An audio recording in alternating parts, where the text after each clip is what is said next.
Party తరఫున విజయవాడ నగరంలో మమ్మల్ని ఆహ్వానించి మిమ్మల్ని అందరినీ కూడా ఆహ్వానించి ఈ కార్యక్రమం ఏర్పాటు చేసిన నగర అధ్యక్షులు పోతిన మహేష్ గారికి, అదేవిధంగా అమ్మిశెట్టి వాసు గారికి, ఇతర నాయకులందరికీ కూడా మనస్ఫూర్తిగా ధన్యవాదాలు. పత్రికా విలేకరులకు, పాత్రికేయులకు అందరికీ కూడా మనస్ఫూర్తిగా మీకు నమస్కారాలు. ప్రత్యేక పరిస్థితుల్లో ఈ రోజున ఈ ప్రెస్ కాన్ఫరెన్స్ విజయవాడ నగరంలో ఏర్పాటు చేయడం జరుగుతోంది. నార్మల్గా మంగళగిరిలో ఉన్న పార్టీ కేంద్ర కార్యాలయంలో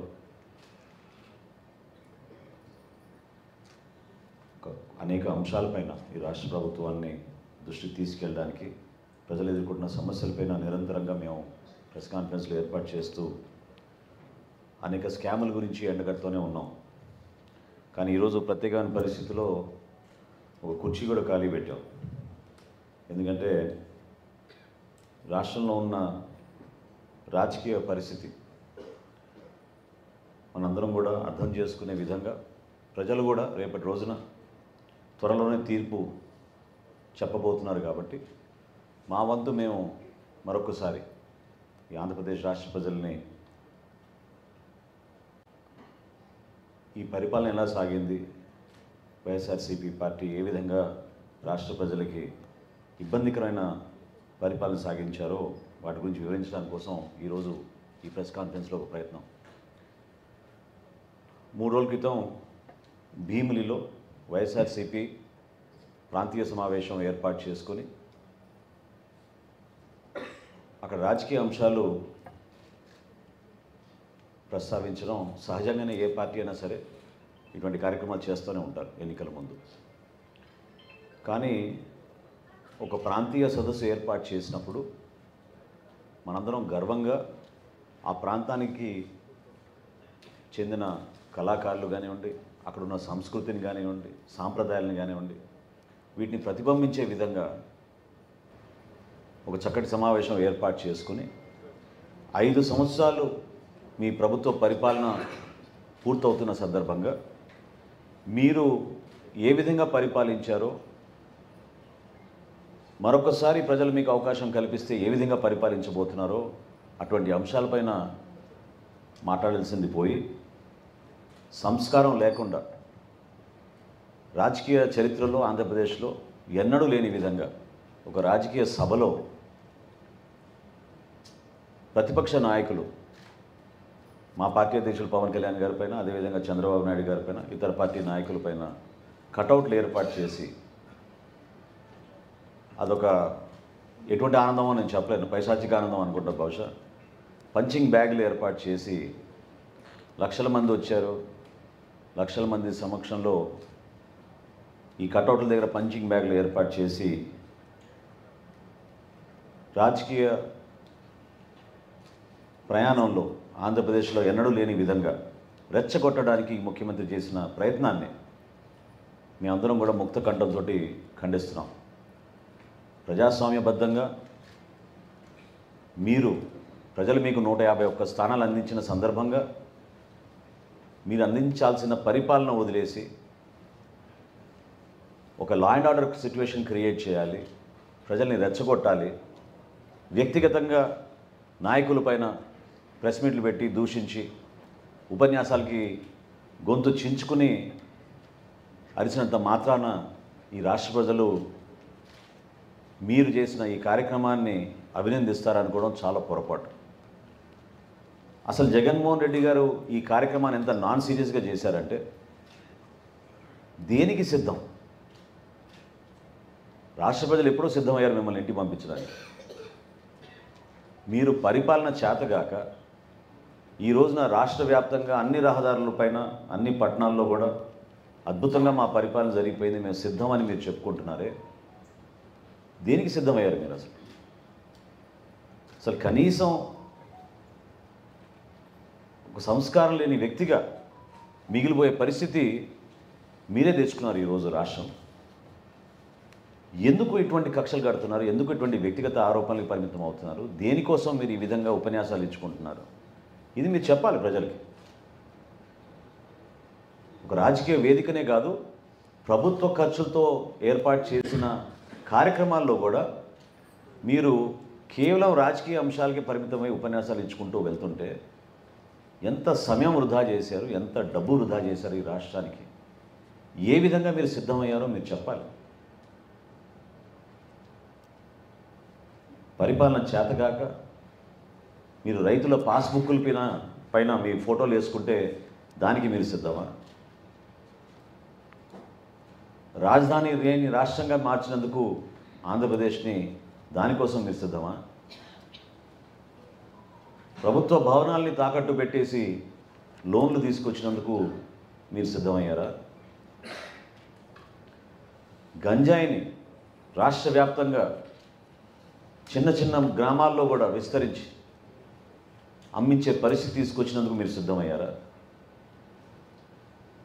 3,000 మంది సుమారు కౌలు రైతులు ప్రాణాలు కోల్పోతే ఆత్మహత్యలు చేసుకుంటే వాళ్ళ కుటుంబాలను ఆదుకోలేని పరిస్థితిలో దేనికి మీరు సిద్ధమయ్యారు? పోలవరం ప్రాజెక్ట్ని ముంచేసినందుకు మీరు సిద్ధమయ్యారా? పేద ప్రజల కోసం ఇళ్ల స్థలాలని చెప్పి పెద్ద పెద్ద ప్రకటనలు చేసి ఆర్భాటంగా కార్యక్రమాలు ఏర్పాటు చేసి 35,000 కోట్ల రూపాయలు ప్రైవేట్ భూములు కొనుగోలు చేసి అతిపెద్ద స్కామ్ చేసినందుకు మీరు సిద్ధమయ్యారా? ఇసుక దోపిడీ ద్వారా నిర్మాణం రంగం పూర్తిగా కుదిలమైతే భవన నిర్మాణ కార్మికులకి మరొకసారి మీరు మోసం చేయడానికి మీరు సిద్ధమయ్యారా? యువత కోసం డిఎస్సి నోటిఫికేషన్ కానీ జాబ్ క్యాలెండర్ కానీ పదే పదే మీరు ప్రకటనలు చేసుకుంటూ వస్తున్నందుకు సిద్ధమయ్యారా? పరిశ్రమల్ని మన రాష్ట్రం నుంచి తరిమికొట్టే విధంగా మీరు సిద్ధమయ్యారా? అసలు రోడ్ లేని పరిస్థితి తీసుకొచ్చి కనీసం గుంతలు కూడా పూడ్చలేని దుస్థితికి మీరు సిద్ధమయ్యారా? మీరు సిద్ధం అంటున్నారు, కానీ రాష్ట్ర ప్రజలు మాత్రం ఖచ్చితంగా మీ పరిపాలన చూసి విసిగెత్తిపోయి ఎప్పుడో మిమ్మల్ని ఇంటికి పంపించడానికి సిద్ధమయ్యారు.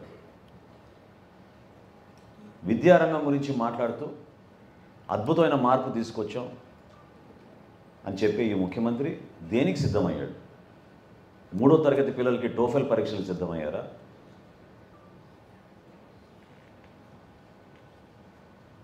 ఊహించని విధంగా ఐబీ కరికులం తీసుకొస్తాం ప్రభుత్వ పాఠశాలని, దానికోసం మీరు సిద్ధమయ్యారా?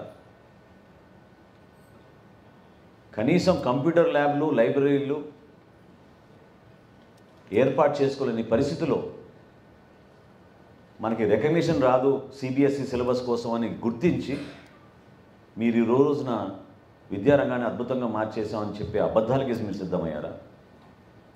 చివరికి ఏ విధంగా మీరు కంప్యూటరైజ్ చేసి రాష్ట్ర ప్రజలకి, మన చదువుకున్న బిడ్డలకి మీరు ఉపయోగపడతారంటే బహుశా మరొకసారి టోఫెల్ పరీక్షలు రాయడానికో, ఐబీ పరీక్షలు రాయడానికో, లేదా అటు ఇటు చూసి చివరికి బీకామ్ లాంటి పరీక్షలు రాయడానికో మీరు సిద్ధమయ్యారా? చెప్పాలి. అంతేగాని ఇటువంటి పెద్ద పెద్ద సభలు ఏర్పాటు చేసుకుని ప్రాంతీయ సదస్సులు దాన్ని పేరు పెట్టి ప్రతిపక్షాలపైన దాడులు చేసి ప్రజల్ని రెచ్చగొట్టడానికి, ఒక law and order situation create చేయడానికి చేస్తున్న ఈ ప్రయత్నాన్ని ఖచ్చితంగా రాష్ట్ర ప్రజలందరూ కూడా ముక్త కంఠంతో ఖండించాల్సిన అవసరం, బాధ్యత మనందరిపైన ఉంది. ప్రజాస్వామ్యబద్ధంగా మీరు రండి, మేము ఎప్పుడో సిద్ధం. జనసేన పార్టీ మేము ఎప్పుడో చెప్పాం, ప్రజల దగ్గరికి వెళ్ళి తేల్చుకుందాం. ప్రజలు అంతిమంగా నిర్ణయిస్తారు. వాళ్ళు నిర్ణయించే విధానాన్ని మనం గౌరవించాలి, వాళ్ళ ఆలోచనని మనం గౌరవించాలి.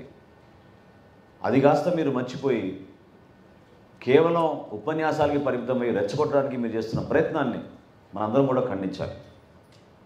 దీంతో పాటు ఈ రోజున ఒక ముఖ్యమైన అంశం, చాలా రోజుల నుంచి మేము ప్రభుత్వంలో జరుగుతున్న అనేక అవినీతి కార్యక్రమాల గురించి చాలా లోతుగా అధ్యయనం చేసి సమాచారం తెప్పించుకుని ప్రజలకు అర్థమయ్యే విధంగా జనసేన పార్టీ నుంచి మేము ఒక ప్రయత్నం చేస్తూనే ఉన్నాం. అనేక అంశాలపైన మేము స్కామ్లన్నీ కూడా ఎండగట్టాం. కానీ ఈరోజు మీకు చెప్పే సమాచారం అసలు ఊహించలేని సమాచారం.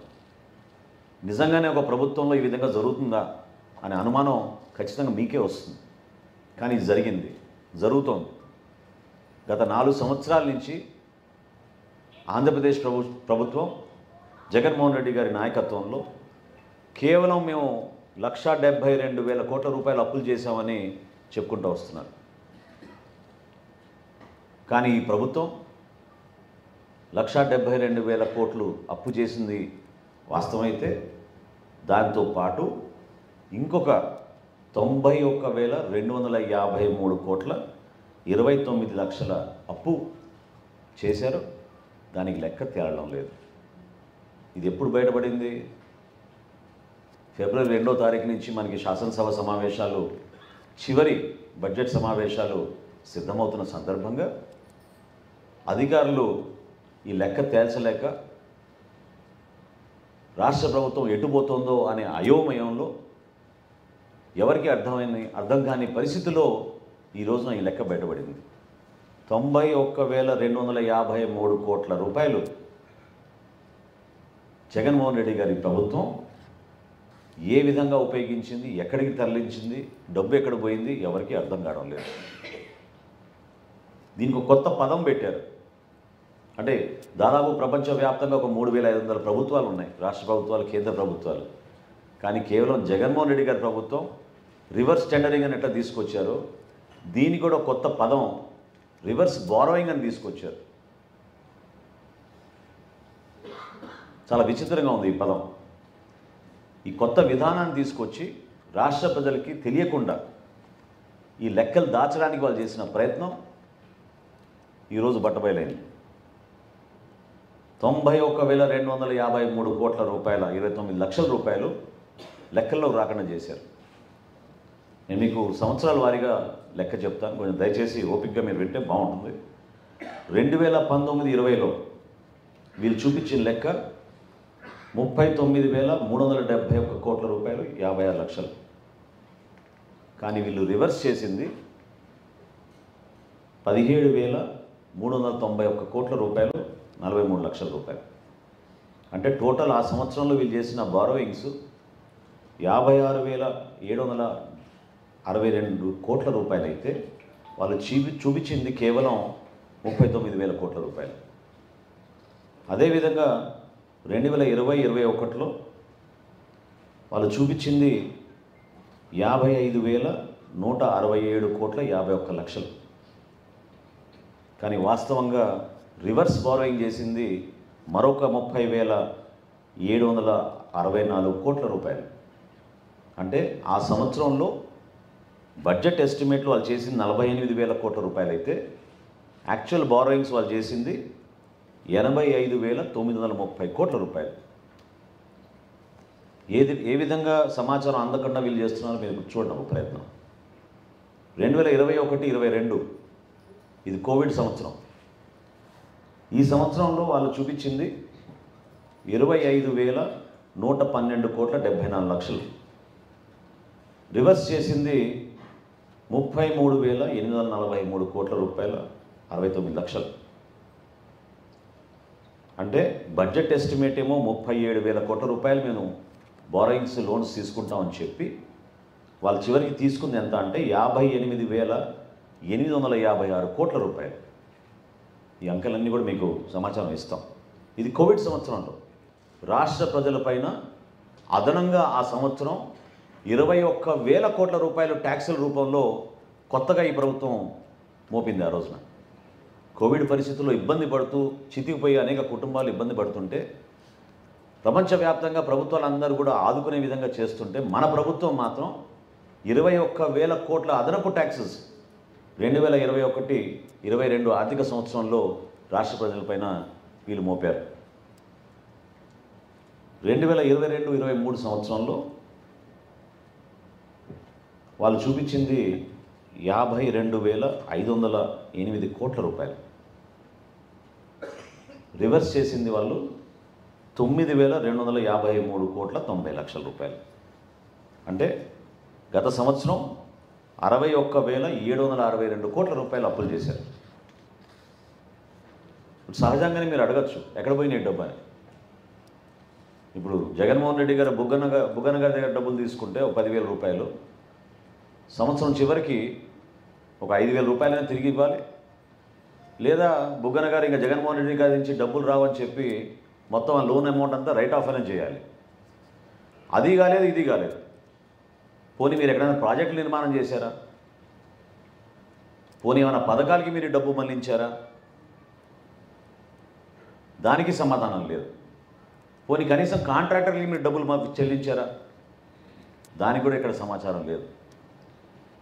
ఈ డబ్బంతా కేవలం ఇంకా ఆశ్చర్యం ఏంటంటే ఒక్క సంవత్సరం 2021-22లో ఒక నెలలోనే 25,918 కోట్ల రూపాయలు రివర్స్ బారోయింగ్ ఒకే నెలలో చేశారు.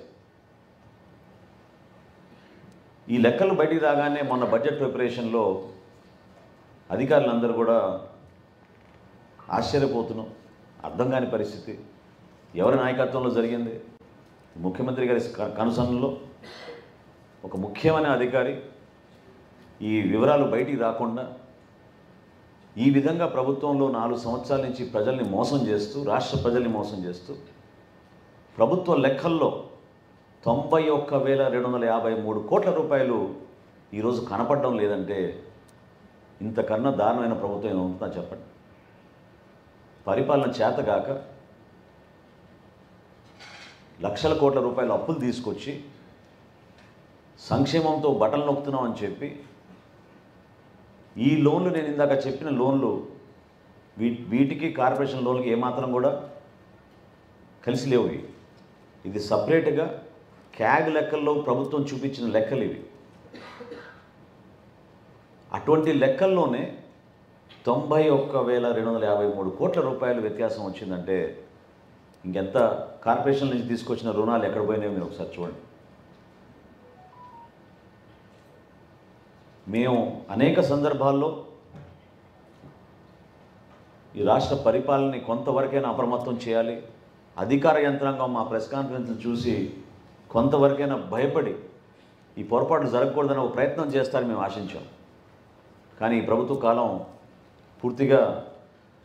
పూర్తవుతున్న సందర్భంలో ముఖ్యమంత్రి గారు కూడా ఎక్కడ కూడా ప్రెస్ కాన్ఫరెన్స్లు పెట్టరు, ఎవరితో కూడా చర్చించరు. అందుకని ఈరోజు ముఖ్య అతిథిగా మేము జగన్మోహన్ రెడ్డి గారిని కూడా మేము ఈ ప్రెస్ కాన్ఫరెన్స్లో మీ ముందు ఒక అద్భుతమైన ఆపర్చునిటీగా మేము భావిస్తున్నాం.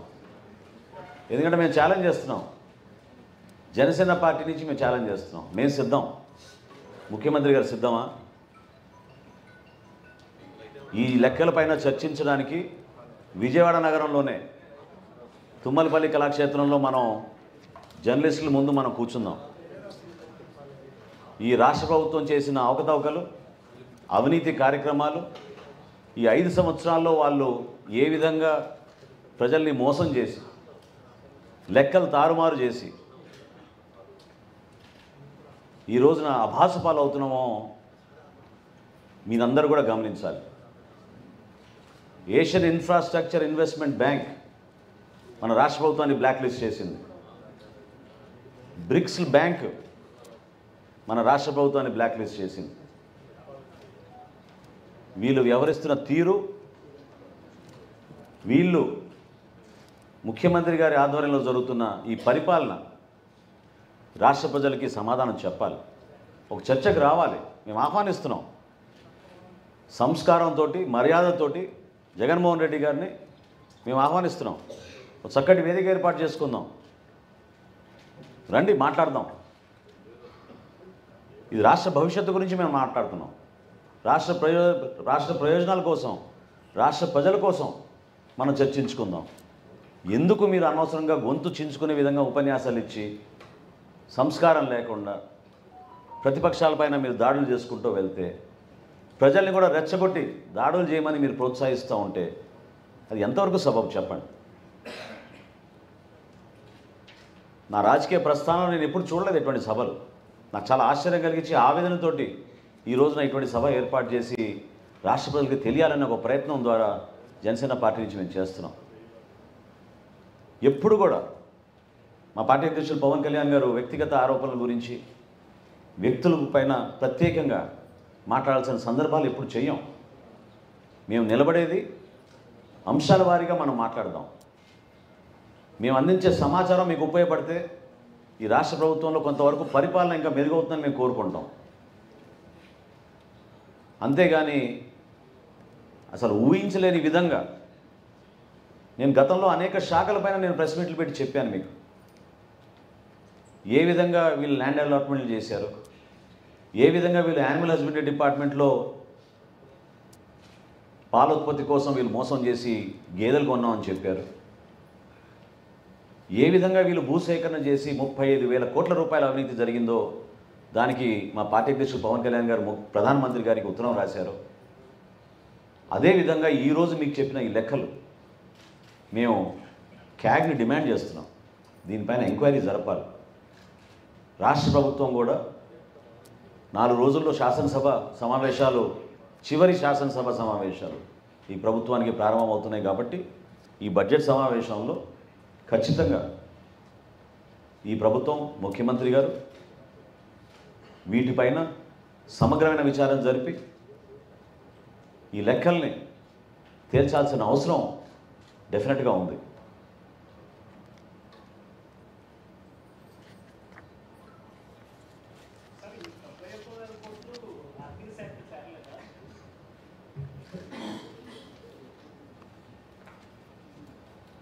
ఎవరు అడిగారు? మీరే. ఇది ఆర్థిక శాఖ ద్వారా తీసుకున్న రుణాలేనండి, కార్పొరేషన్ ద్వారా కాదు. లెక్కలు మిస్ అయినాయి. వాళ్ళు చూపించేది 1,72,000 కోట్ల రూపాయలు, కానీ ఇది వాస్తవం 91,000 అదనంగా వీళ్ళు తీసుకున్నది. రివర్స్ బారోయింగ్ అనే ఒక కొత్త పదం తీసుకొచ్చి ప్రతి సంవత్సరం దాంట్లో డైవర్ట్ చేసేసి వీళ్ళు 1,72,000 crores చూపించారు. వాస్తవంగా ఏంటంటే 2,69,000 crores. సో ఈ రివర్స్ బారోయింగ్ అనే పదం, ఈ డబ్బు ఎక్కడ పోయింది? మీరు రైట్ ఆఫ్ చేశారా, రీపే చేశారా, ఇంకేమైనా అడ్జస్ట్మెంట్ చేశారా, లేకపోతే కొంతమంది కాంట్రాక్టర్లకి మీరు బిల్స్ ఇచ్చారా, పథకాల కోసం వాడారా? ఈ లెక్క ఎవరిదో తేలడం లేదు.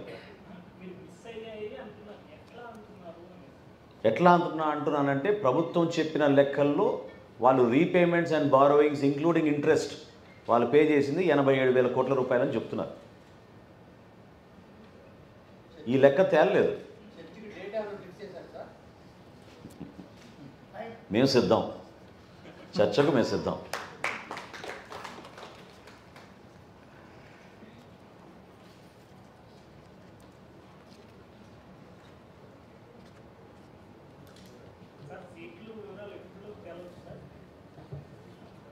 త్వరలోనే అండి. అంటే ఖచ్చితంగా ప్రతి రాజకీయ పార్టీకి ఒక వ్యూహం ఉంటుంది. అందులో పొత్తులో భాగంగా ఇరు పార్టీలు కలిసి మా పార్టీ అధ్యక్షులు పవన్ కళ్యాణ్ గారు, అదేవిధంగా చంద్రబాబు నాయుడు గారు మాట్లాడుకుని చర్చించుకొని తప్పకుండా ఒక డేట్ ఖరారు చేసిన తర్వాత మిమ్మల్ని అందరినీ పిలిచి అనేక కార్యక్రమాలు రాష్ట్ర ప్రజలకు ఉపయోగపడే విధంగా మేము చేయాల్సినవన్నీ కూడా మీ ముందు ఆ సమాచారం అందించిన తర్వాత ముందుకెళ్తాం. ఒక నిమిషం. ఎస్, ఆల్రెడీ రెడీ అవుతున్నాం. వివిధ కమిటీలు వేసుకున్నాం. సో అన్ని జిల్లాల్లో వీలైనంత వరకు ఎక్కువ నియోజకవర్గాలు కవర్ అయ్యేటట్టు పవన్ కళ్యాణ్ గారి పర్యటన కార్యాచరణ సిద్ధమవుతోంది. మా నాయకులందరూ కూడా దానిపైన చాలా లోతుగా ప్రిపరేషన్స్ అన్నీ కూడా చేస్తూ ఉన్నారు. మిక్స్ ఉంటుందండి. అంటే కొన్ని పర్యటనలు ఖచ్చితంగా బహిరంగ సభలకే పరిమితం అవుతాయి, కొన్ని పర్యటనలు ఏమో కార్యకర్తలతోటి నాయకులతోటి మాట్లాడడానికి పరిమితం అవుతాయి, కొన్ని ఏమో వారాహి ద్వారా అవుతాయి. ఇవి ఒక వాటిని ఏమంటారు, ఒక మిక్స్డ్ రూపంలోనే తయారు చేస్తున్నాం. నా దృష్టికి రాలేదండి.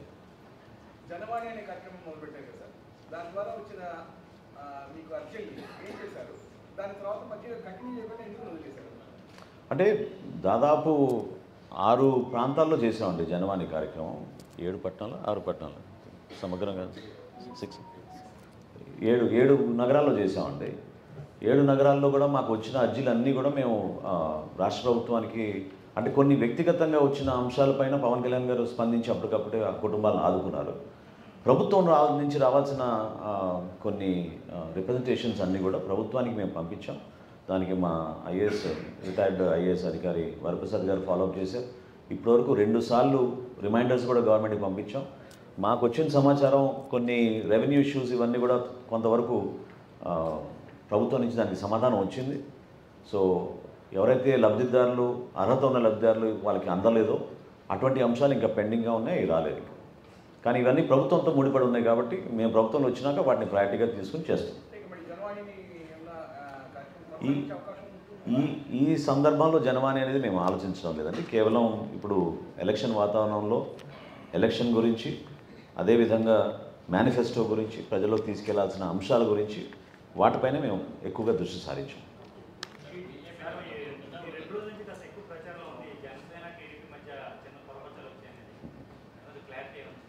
అంటే ఆ విధంగా ఆశించిన వాళ్ళు సహజంగానే చేస్తూనే ఉంటారు ఇటువంటి ప్రచారం. ప్రత్యేకంగా ఈ రెండు పార్టీలు కలవకూడదని చాలామంది ఎదురు చూశారు. కానీ ఈ నిర్ణయం ఎప్పుడో రాష్ట్ర ప్రజలు తీసుకున్నారు. పొత్తుని ఆహ్వానిస్తూ మనస్ఫూర్తిగా ఇరు పార్టీలు కలిసి పనిచేస్తే మంచి భవిష్యత్తు ఉంటుంది, మంచి నాయకత్వం ఉంటుంది, చంద్రబాబు నాయుడు గారు, పవన్ కళ్యాణ్ గారు కలిసి చేస్తే బాగుంటుందని ప్రజలందరూ కూడా దాన్ని భావించి ఎప్పుడో ఈ నిర్ణయం తీసుకున్నారు. సో ప్రజల తరఫు నుంచి వచ్చిన నిర్ణయం ఏది కాబట్టి ఎవరు దాన్ని చెడగొట్టాలని ప్రయత్నం చేసినా విఫలమవుతారు. ఏమండి ఒక్క నిమిషం.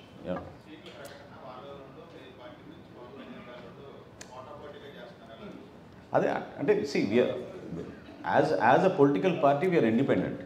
సో ఖచ్చితంగా మా నాయకుల మనోభావాలు, మా కార్యకర్తల మనోభావాలను దృష్టిలో పెట్టుకుని మా పార్టీ అధ్యక్షుడు పవన్ కళ్యాణ్ గారు కరెక్ట్గా రియాక్ట్ అవుతారు. సో సహజం అది. ఏమండి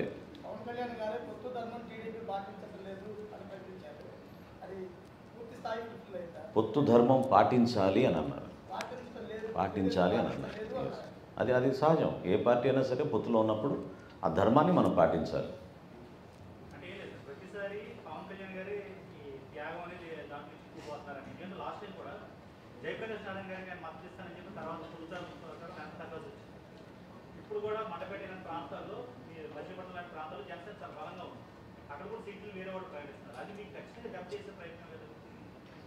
అంటే పూర్తి సమాచారం బయటికి రాకుండా మీరు కానీ నేను కానీ మాట్లాడడం అది కరెక్ట్ కాదండి.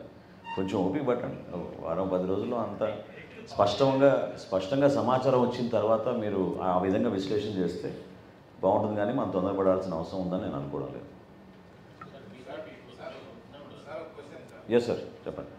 ఒక ఎమ్మెల్యే రాజీనామా చేస్తే 3 సంవత్సరాలు తీసుకున్నటువంటి సమయం శాసనసభ 4 ఎమ్మెల్యేలకు ఇచ్చిన నోటీసుల మీద కేవలం 30 రోజులు అడిగితే ఇవ్వకపోవడానికి కారణం ఏంటని ఒక మాజీ స్పీకర్గా మీరు ఏమంటారు? అంటే శాసనసభాపతికి రాజ్యాంగంలో 10th షెడ్యూల్లో ఇచ్చిన విస్తృత అధికారాన్ని ఎథికల్గా ఒక్కొక్క సందర్భంలో రాజకీయ ఒత్తిళ్లు ఉన్నా కూడా శాసనసభ గౌరవాన్ని, ఆ వ్యవస్థని కాపాడే విధంగా మనం పనిచేస్తే ఆ గౌరవం ఇంకా పెంచినట్టు ఉంటుంది. సో రాజకీయ పరంగా ఖచ్చితంగా పార్టీల నుంచి ఒత్తిడి ఉన్నా కూడా ఒక సభాపతి ఆ స్థానంలో కూర్చున్నప్పుడు ఖచ్చితంగా ఆ నిర్ణయాలు తీసుకునేటప్పుడు ఇది భవిష్యత్తులో కూడా ఇది ప్రెసిడెన్స్ కాకూడదు, సరైన రీతిలో మనం పనిచేయాలనే భావన ప్రతి ఒక్కరిలోనూ కలగాలి. సో అందులో భాగంగా మరి అక్కడ జరిగిన ప్రక్రియ ఏంటో నేను సభలో లేను కాబట్టి నేను దాని గురించి కామెంట్ చేయలేను. బట్ నా అభిప్రాయం మాత్రం అదే. చాలామంది కలుస్తూనే ఉంటారు, డెఫినెట్గా కలుస్తూనే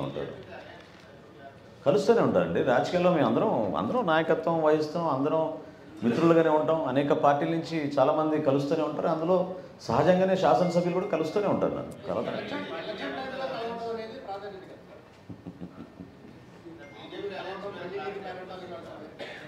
this is the season for full time politics. So ఖచ్చితంగా ఈ టైంలో అందరు కలుస్తూనే ఉంటారండి. ఎన్డీఏలో భాగస్వాములమే, జనసేన పార్టీ ఎన్డీఏలో భాగస్వాములమే. మళ్ళీ చెప్పండి.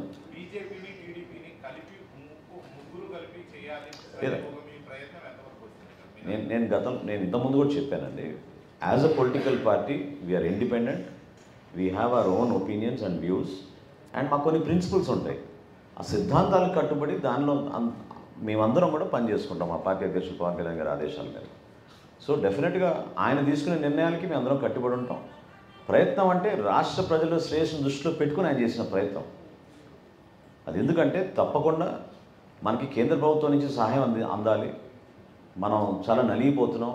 ఆర్థికంగా వెనకబడిపోయాం, మన రాష్ట్రానికి మేలు జరగాలి. సో భారతీయ జనతా పార్టీ కూడా ఇందులో ఉంటే పార్ట్ ఆఫ్ ఇట్ తప్పకుండా మనకు ఉపయోగపడుతుందనే ఆలోచనతోటి పవన్ కళ్యాణ్ గారు అనేక సందర్భాల్లో అది వ్యక్తపరిచారు.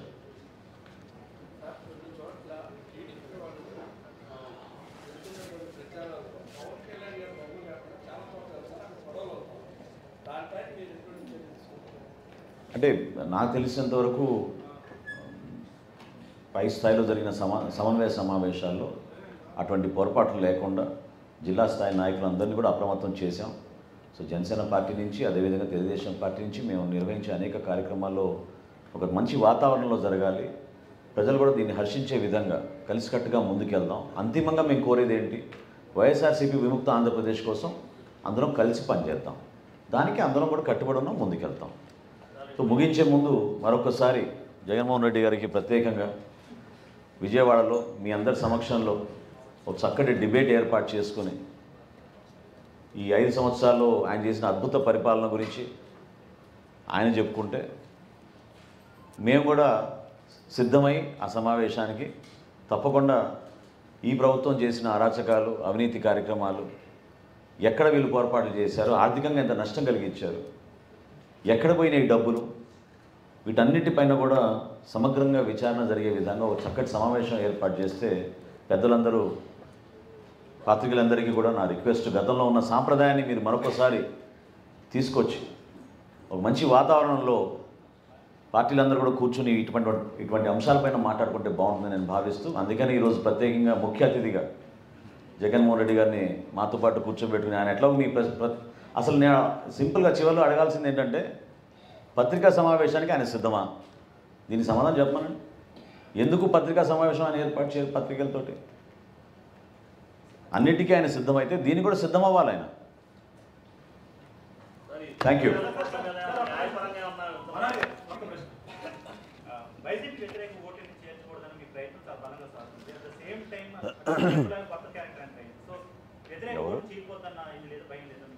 ఎవరు కొత్త క్యారెక్టర్? అచ్చా, ఇప్పుడు ప్రజాస్వామ్యంలో ప్రతి ఒక్కరికి వారి స్పేస్ వాళ్ళకు ఉంటుందండి. సో ఏ పార్టీ అయినా సరే వాళ్ళు ఒక ప్రయత్నం చేసుకుని ప్రజల్లోకి వెళ్ళి అనేక అంశాలపైన మాట్లాడినప్పుడు అంతిమంగా ప్రజలే దానికి తీర్పు చెప్తారు కదా. సో వ్యక్తిగతంగా మేము ఎవరిని కూడా విమర్శించాం. మా ప్రయత్నం ఖచ్చితంగా ఈ రాష్ట్ర ప్రజలకి ఒక మంచి పరిపాలన తీసుకురావాలి, ప్రతిపక్ష ఓటు చీలనివ్వకూడదు. అంతిమంగా మేము కోరుకునేది వైఎస్ఆర్సీపీ విముక్త ఆంధ్రప్రదేశ్ ద్వారా మన రాష్ట్ర భవిష్యత్తు బాగుంటుంది. అంధకారాలు నెట్టేశారు ఈ 5 సంవత్సరాల్లో. దానికోసం మా పార్టీ అధ్యక్షుడు పవన్ కళ్యాణ్ గారు 2.5 సంవత్సరాల క్రితమే నిర్ణయం తీసుకుని ఆ రోజు నుంచి కూడా ఆయన ప్రయత్నం చేస్తూనే వచ్చారు. ఇప్పుడు అది కాదండి, మీరు అడిగే ప్రశ్నకి జనసేన పార్టీ ఎన్డీఏలో భాగస్వాములుగా ఉన్నామండి. ఎట్లా మీరు అట్లా అడగలుగుతారు? ఏమండి,